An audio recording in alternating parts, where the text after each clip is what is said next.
Hello, and welcome to another episode of Crossing Bridges Talk Show.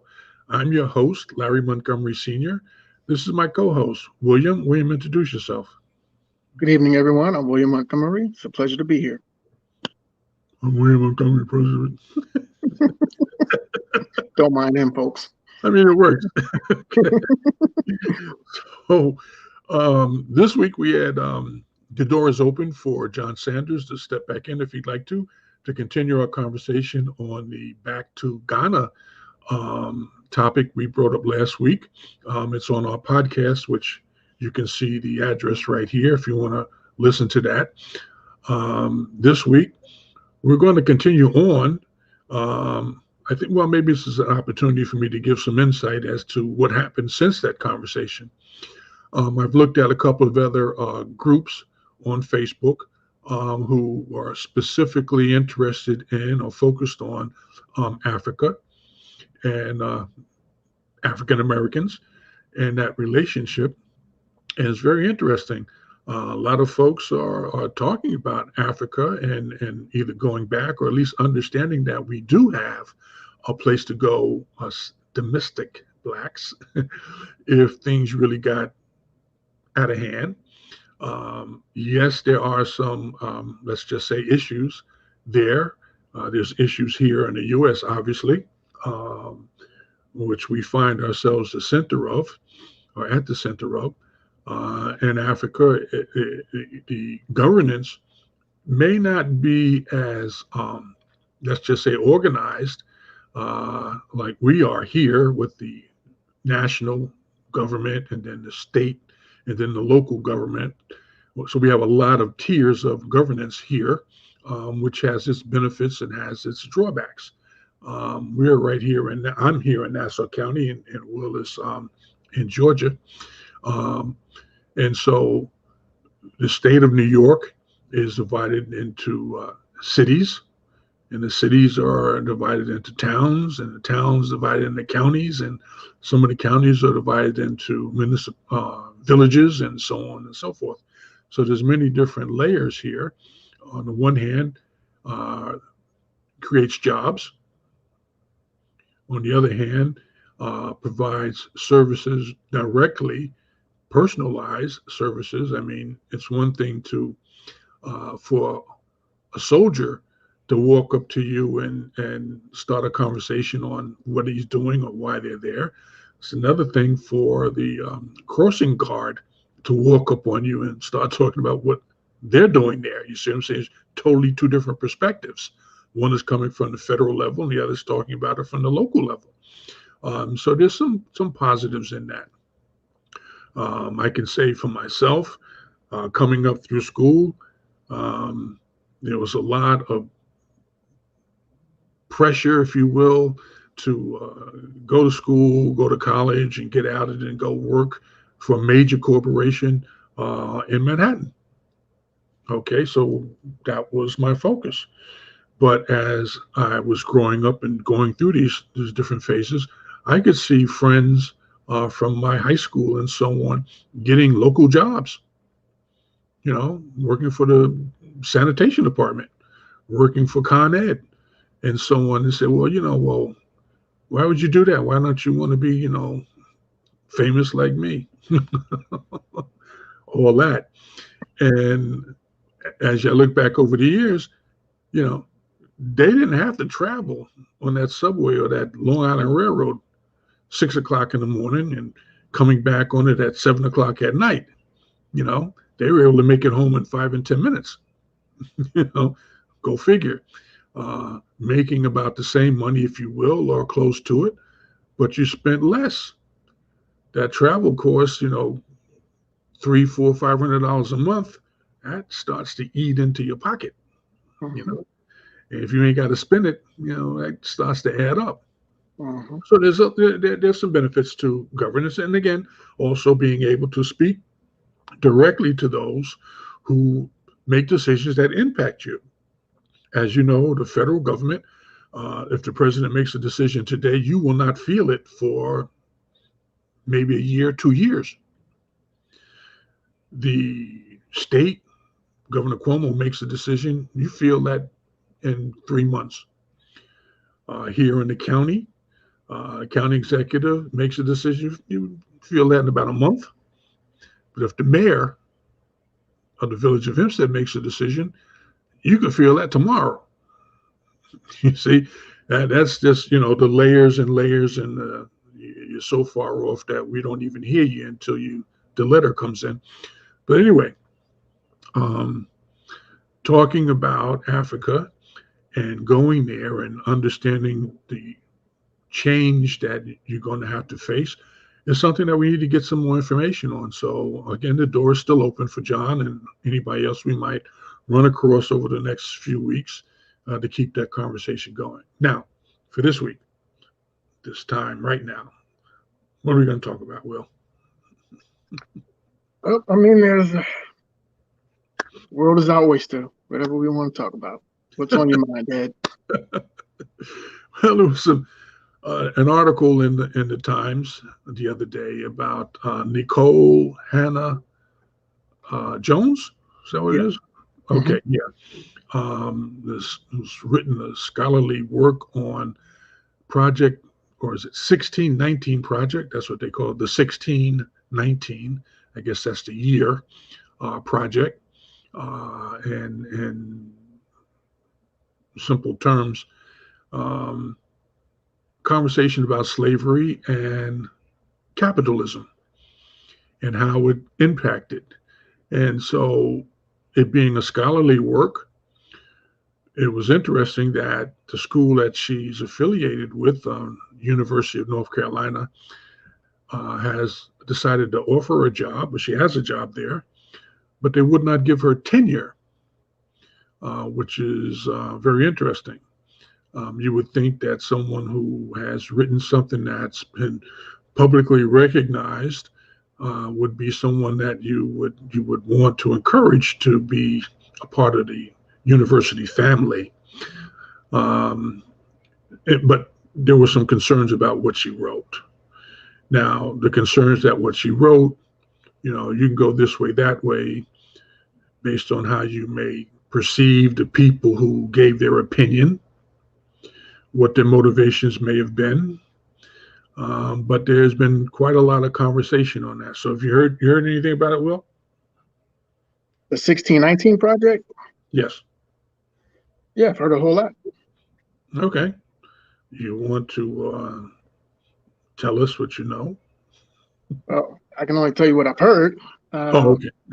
But for the most part, to my understanding, they were saying that 1619 was the beginning of the project. Says that the 1619 project, the 1619 date is the date that the first slave got here, and that's when America was actually founded or created.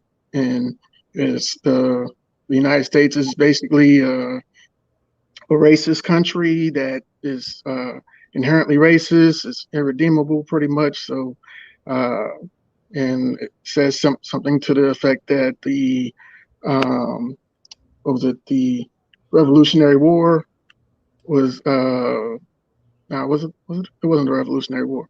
The Civil War was pretty much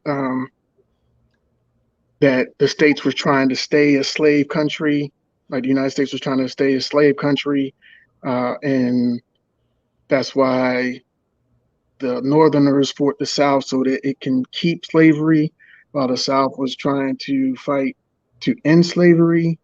And it was the other way around. Go on. I mean, that's what it was, but they were saying that the fight was for America to stay a slave country, and pretty much, it wasn't a fight to get rid of slavery. It was a fight to keep it the status quo, pretty much. Well, the economics of slavery happened to work better in the South than in the North. And because we were trying in the beginning, it was a federation, not a nation. Okay. And so there's a whole philosophy behind federations. And each of the states that came on board, it wasn't something that people just ran up and said, "Yeah, I want to join the federation or this new union that you're talking about here." Um, they had a state going on, they had their independence, and but they knew that there were some benefits in becoming a part of a union.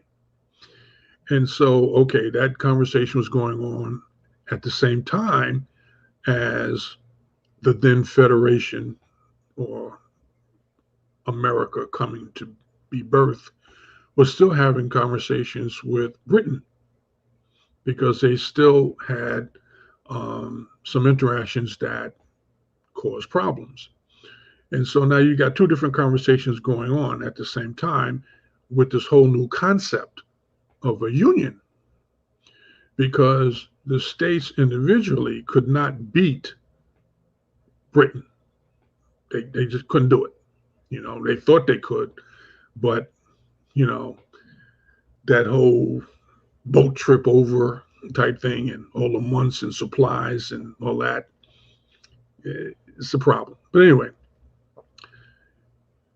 when it came to like a head and just the states that had come on board and the ones who are thinking about coming on board from the South was still mired in this slavery thing. It was an industry for them. We got cheap labor, free labor, pretty much. And so we making money hand over fist down here. Okay. And you talking about, well, that ain't right. The whole concept is wrong. So there was a lot of political this and that there. and we had this conversation about succession from the Union. And at that time, when we're talking about the 1800s, there were a number of states that had seceded from the Union. Okay. We talked about Texas specifically a few weeks ago, but there were 10, 12 states that had, jumped ship. So in order for the Union to survive, the government decided, well, we had to teach them a lesson and bring them back in. Okay. So now we have the Civil War. Okay. And while people have that whole thing confused, and I'm not going to sit here and say that I have a full understanding of it. When I was a teenager, I understood what they told me. Now, the reality comes to pass. But anyway, Lincoln, okay, is one of the people that she talks about here in this 1619 project. And on one side of the coin, people are saying that Lincoln was against slavery. On the other side of the coin, now this is from not that they were actually there to hear him, but from the documents and the speeches that were made, you infer and glean certain things from it. On the one hand, he was against slavery. On the other hand, he was for a united union. Okay. So now, when you're facing those two issues, at the end of the day, where did he come down on? We don't know. Why don't we know? Because someone killed him. So we can't go to him and ask him, hey, listen, what was you thinking when you said this? Type of thing. So we err on the side of politics. As a politician, we have to assume, and this is my opinion here, that he was trying to do the right thing and still hold things together. But if holding things together meant that I have to back up off of the right thing, then I got to play my cards that way. Thank God that the North won the battle. So now it was just by default, slavery got to go. You see? Had the North lost, we probably have a different kind of conversation. Right? So anyway, back to the scholarly writing of Miss Jones. The New York Times published not only, her conversations on her what she wrote, but some of the scholars who challenged what she wrote, and they kind of zoomed in on a couple of areas there.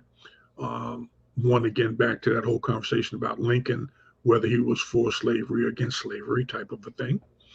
And the other was, and this is really the biggest bone that they had to pick, was amongst the people that worked with her was a gentleman from a university, the new something, and I could probably find it here in a second, but I'll look in a minute.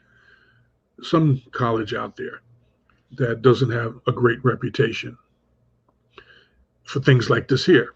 You write something for someone on a particular topic and you miss the topic. He probably wrote on what he knew, which was not totally relevant to the topic. Okay.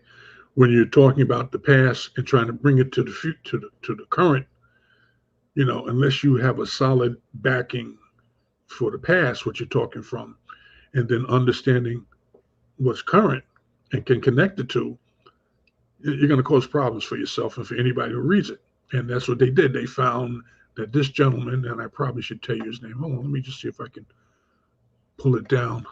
I have it here. Hold on. His name was, come on. It's, I'm looking. Come on.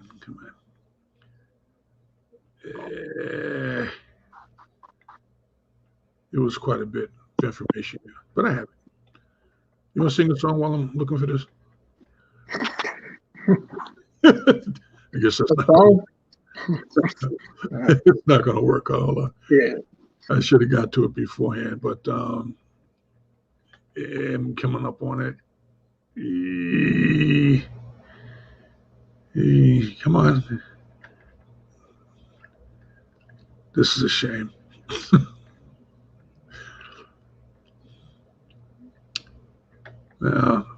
So they are frustrated enough to just drop it. I'll find it. Okay. Hold on. I'm getting close to it. Desmond. Oh, God, that was his name. Matthew Desmond's 1619 project contribution has been at the center of the firestorm since the day it was published. The main thrust of his article holds that slavery was the primary driver of American economic growth in the 19th century, and that it infused its brutality into American capitalism today. The article goes on. The resulting thesis is overly ideological and overly anti-capitalist, seeking to enlist slavery as an exploratory mechanism for a long list of grievances he has against the Republican Party's positions on healthcare, taxation, labor regulation, and present day. Now, the school that he's from is where I was really looking for. Let's see, where is it? Right here. Desmond's thesis relies exclusively on scholarship from a hotly contested school of thought known as the New History of Capitalism, NHC, although NHC scholars often present their work as cutting-edge explorations into the relationship between capitalism and slavery, they have not fared well under scrutiny from outside their own ranks. So, there is that was a slight that, it's kind of hard to, when other scholars from other schools are talking about your scholars and saying that you guys consistently miss the mark, that tells you that your degree is almost worthless. That's Question. the whole. Can you read that again? What his thesis statement was? Hold on, let me get up again here. Which statement? The one that he said about capitalism. I'm sorry, it was pretty much the beginning part. I'm sorry. I just want to make sure I heard it correctly. Okay, let's see here. Man, I gotta go back and find this thing. Sorry. You gotta take notes. I took mental notes and then I forgot. Let me see if I can find this thing here. Hold on. Okay, hold on. Tell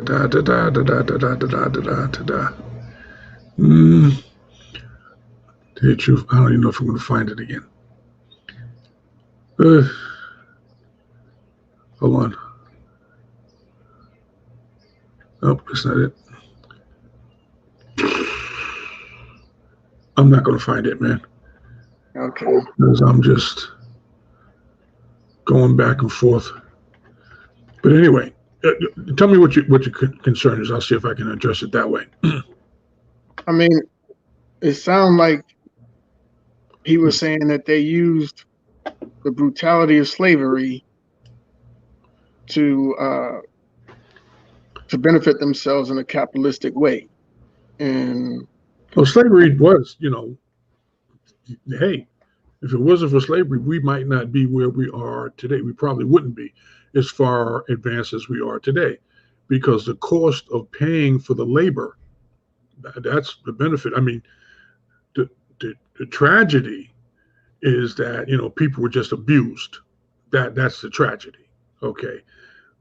The economic benefit was that you were getting labor that you would not get from anyone. I mean, they worked black folks to death. Period. That's the rule. And so, and you didn't have to pay for it. So the profits that were made from the sale of cotton and stuff like that there just mounted up in that family, that generation, that family on that plantation. And so they were able to do other things, invest in other things. Okay. Again, if you're investing your money that you got for little or no work with someone else who's got money that they got for little or no work, you got a lot of money to put where you want it to go to create more wealth. Okay. And so you didn't have to pay for it. There was no cost. So that's a problem. Did I answer your question? I mean, that's pretty much what it sounded like the guy was saying, that it was the brutality of slavery used in a capitalistic way, but they're saying that he is not credited with making that statement, which, I mean, that's pretty much what you just said, that they used slaves for free to benefit their pockets. And it sounded like that's what the man's statement said when you read it. So I'm like, what are they saying that his point was? I mean, if that's exactly what happened. Well, again, it's so many other things are in play, and you have to have a handle on each one of those elements. Just like playing basketball in a full court game. Got to have command of the court. Got to have command of, your defense. You've got to have your backcourt. You got to have your center. All these pieces got to be, and they play a part in making in helping you win. It's rare that you find a 5-man team where only one man does everything. Okay, but you froze. But anyway, what they've done is her scholarly work, while the objective was X, they started pulling away at the Y and the Z, and they found one area on the X that they could argue against, and that's why, the decision came to be what it was, that she could not get the tenure. And a part of the product that she put on the table included work from other people. One of those people, which was a major player in her writing, was this guy Matthew Desmond, from this new, what was it? I said NHC, yeah, whatever that school is, who was already a two-legged stool. So there was a problem there, the school itself, its reputation. And from what I understand, he wrote about what he understood, what he knew, what his background is. And that's would be capitalism, trying to tie it to the historical perspective of slavery, which he didn't know anything about. Okay. So that's why, you put all these players in the place. One knows slavery, one knows economics, one knows this, one knows that type of a thing. And so we bring it all together under one theory, and it's a scholarly work. Yeah, it could work that way. But when people start kicking the legs and one falls out from under it, now you got a problem. Because it's not a scholarly work. It's a scholarly effort, but not a scholarly work.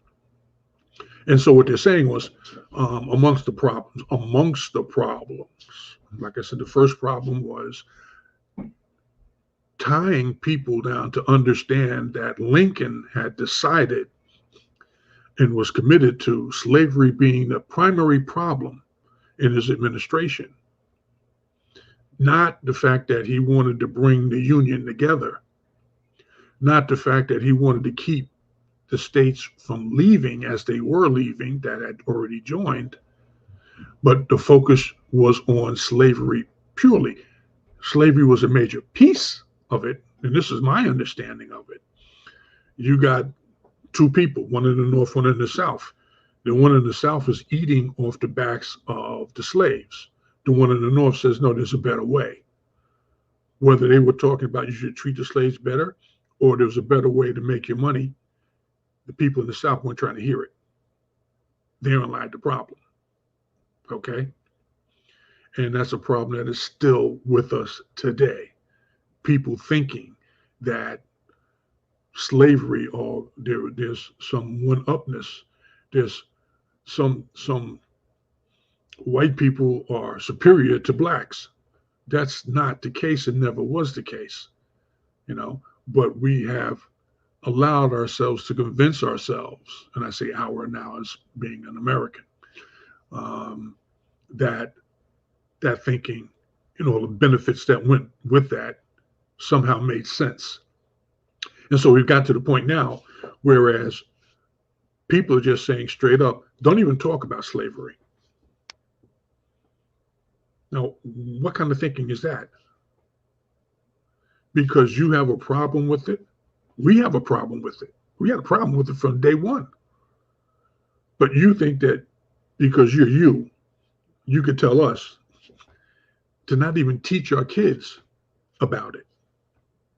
You want us, Black people, to pay taxes, school taxes, to educate your kids on a world that did not have slavery. That is one of the most asinine things I've ever heard of. But that's where the thinking is going. You want the truth. Let's get the truth out, because the truth is what it is. Deal with it. It wasn't you personally. If you benefited from it, you might want to start thinking that, that shoe's going to swing the other way in a few years, because you owe us. But okay, right now at this moment in time, this country is starting the legislators of this country are starting to think that this type of thinking, don't even talk about slavery, makes sense. Whatever we wrote in the history books, whatever's there, that's the truth, which is not true, because history continues to evolve. We continually find new information, get a better understanding of information of some of the events that have happened in the past. So you walk away that, well, I know what happened, and Lincoln was against slavery. You're wrong. Okay. Lincoln, the party, wasn't wasn't supportive of slavery. It was anti-slavery. Okay. But again, now we talk about politics. We're trying to get elected. We need to convince more people that what we think is right and better than the other guy. So you got to say what you got to say sometimes. And that's why we're here doing what we do now. So, am I answering your question, or did I lose you? I'm not sure. I mean, like I said, any information that we get is based on hearsay. Somebody else is saying, because we weren't there. So even the new information that we're coming up with is still suspect too, because just new information, but it could be something that somebody just made up yesterday and put out there. So unless we're going to all go back and try to research this and look at those documents and read them for ourselves and come up with, just like they say with the Bible, you read the Bible, you get your interpretation, the message that you need, you get it. I read it. I might read something differently. The message is differently for me. I think that's the only way that we're probably going to be able to have a conversation about history, because these so-called experts have been misleading us for so long that how can we trust them? We got to use our own eyes. Well, the information is out there. Mm-hmm. And, again, not everybody's going to go out there to look it up. And so you have those that who actually go and do that are considered scholars, people who have earnestly went out and looked and proven and talked with other scholars, and they've come to an understanding that, yeah, we're using the same words that mean the same thing. And then this was the understanding, and this is what actually happened, and, whatever.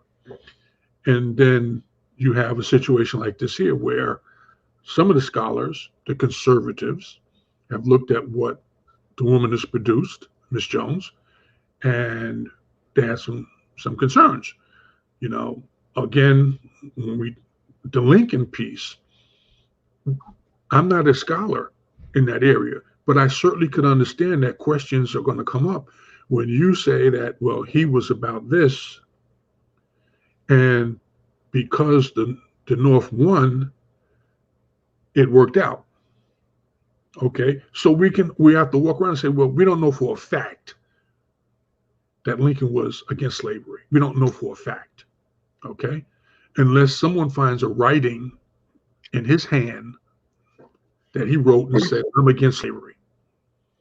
If you find that and it's authenticated, then you could say, as a scholar or any other person on this planet, I saw Lincoln's letter that this is what he was saying.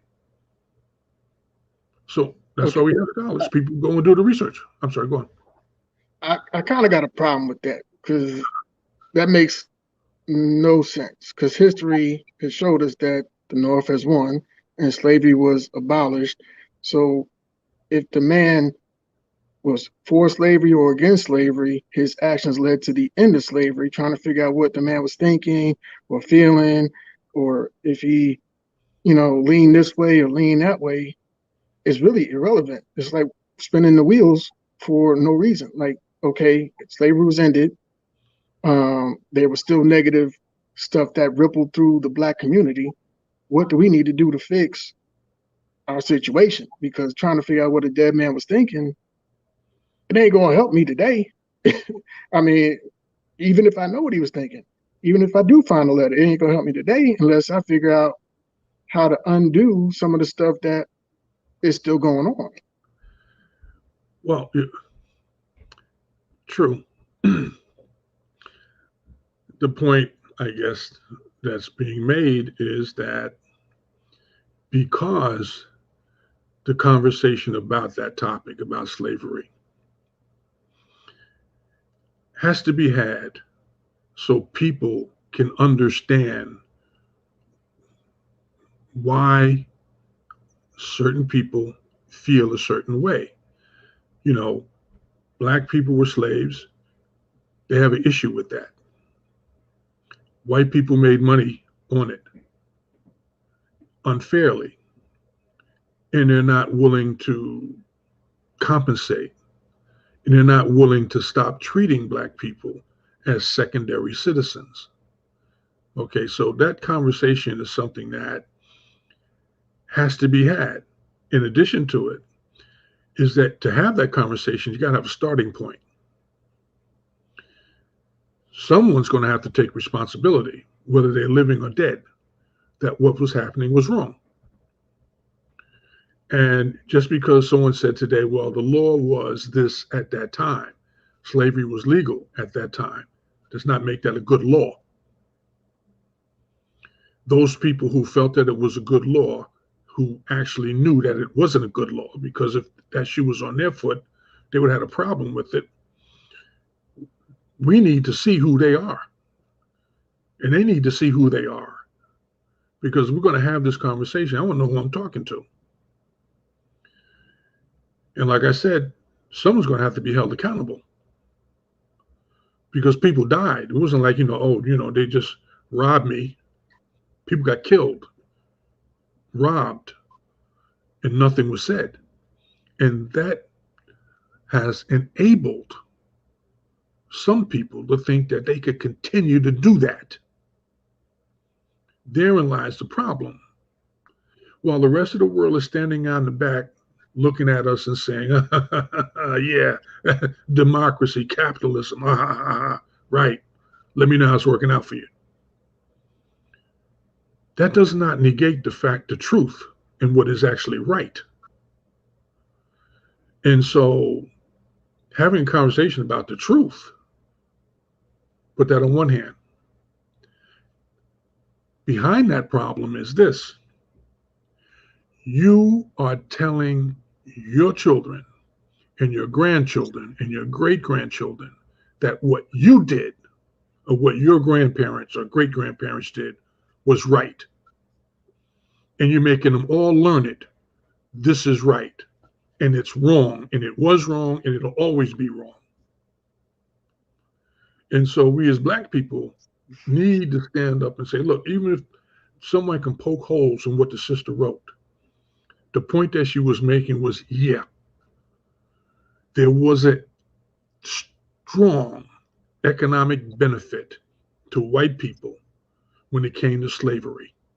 How we moved from half the country being pro-slavery and the other half being not pro-con, however you want to put it, is what it was. And we should know how it happened.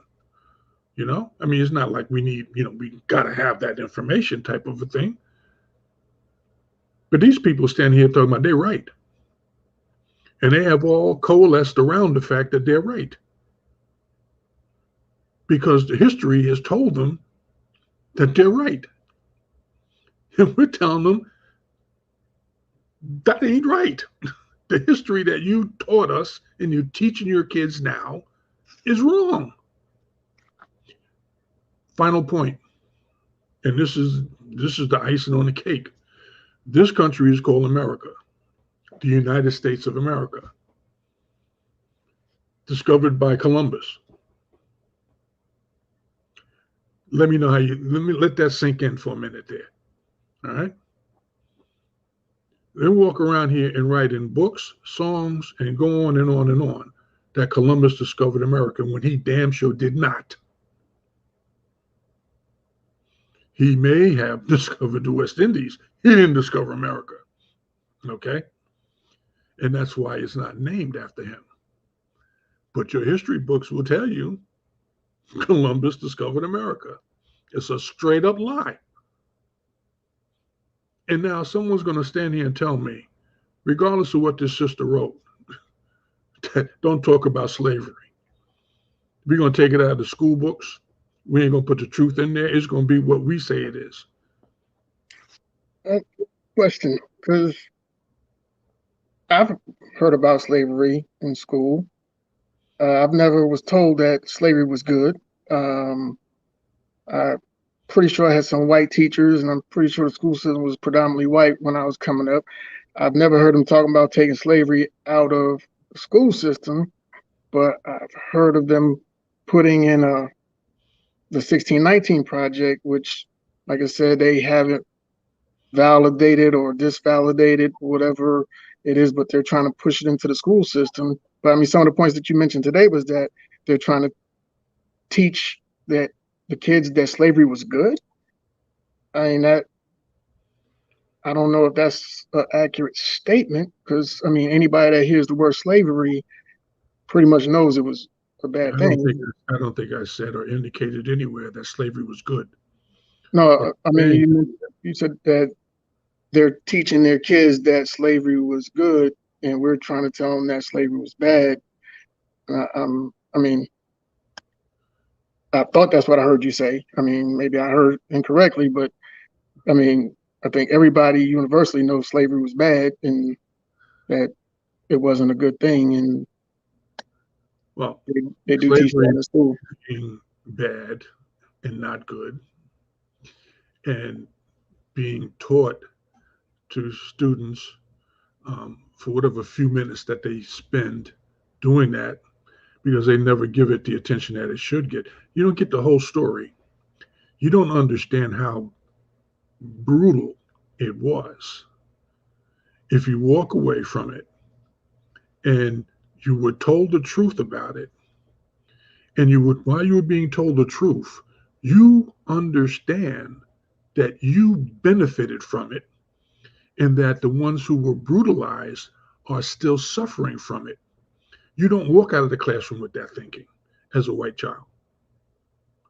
As a black child, you don't really understand the fact that, well, oh, that's old news. That used to be. When they had more sophisticated it, they have sophisticated it to the point of you don't even know you're still a slave. You see? I mean, okay, you see where I'm going.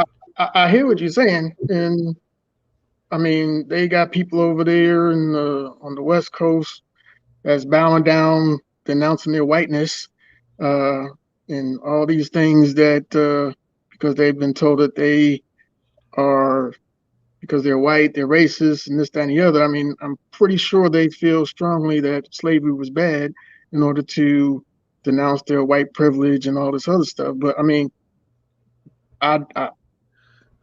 it's not going to fix our situation if the people that are doing all this, even if you subjugate all the white people, the problem's still going to exist because somebody's going to get paid off of the backs of either black people or white people. Our issue is, how do we get from under the thumb of the powers that be? Because they don't really care if we're black or white. They just care that they're in power. And when you start talking about reparations, somebody in a high position said black people don't need reparations. And that person was of darker skin. I mean, not darker than I am, but it was a black man. Said what? We don't need reparations. Yeah. Who was stupid enough to say that? Obama. Well, then that would be something that was actually stupid. Okay. Like I said, but just because he was representing president, okay, and I think he represented himself and his family and the country well. And as a black person, I think he did he did the best he could, whatever he was doing. However, and I'm not going to take anything from him, because every other president we had up there could have done more, but they didn't for whatever reason. And we should not sit around and expect and or wait for anyone in the White House to do anything for us, because we don't need that. We need to do for ourselves. I hear that now. Having this conversation about this particular topic is important, because while there may be people in California bowing down and saying, I whatever. I'm not with that and all that kind of stuff. That's nice, but it's unnecessary. What we need is to understand the situation and then to make decisions that make sense. And that's not just for black people, also for white people. Because when you have a legislature, Senate and House, where you've got hundreds of people who think that it's okay to treat people the way they treat people, who they're supposed to be representing, then all these other people we're talking to have not figured it out yet. We're the ones that put them people up there. We need to start putting people up there who actually have a clue. Okay? And most of them don't have a clue until they realize that everybody standing in front of them is giving them that clue. There's always going to be detractors. There's always going to be the racists, until that whole stuff dies off maybe 100 years from now. Until then, we got to continue to have the conversation, get at the truth, and again, back to this particular situation specifically. While the scholars are fighting amongst themselves, some to be relevant and some they have a point or whatever, iron sharpens iron. So if what the woman wrote, there was some weak spots in it, now they've pointed it out to her, she can go back and do what needs to be done, corrected if she feels that way. But we have to understand that, listen, there's no one in our corner but us. And anytime you try to step out of this corner, everybody else is they got their own chip to play for whatever reason, But until they get up in that corner, don't expect them to bend over and help you do anything to get out of your corner. Right? It just ain't going to happen. So anyway, we've spent 46 minutes. Why don't we cut it here and we can pick up next week, see how things work out, particularly about that issue we talked about earlier. And we'll see. Sounds like a plan. Okay. Oh, yeah, that I was just about to say. Thanks to all our viewers. If you have any suggestions for topics that you would like us to present and conversate about, or if you'd like to participate in the show, please reach out to us in the comment box, and we'll see about getting that topic on the rotation. And we look forward to any suggestions. Thank you. Okay, and check out our podcast. This week's will be put up sometime during the week.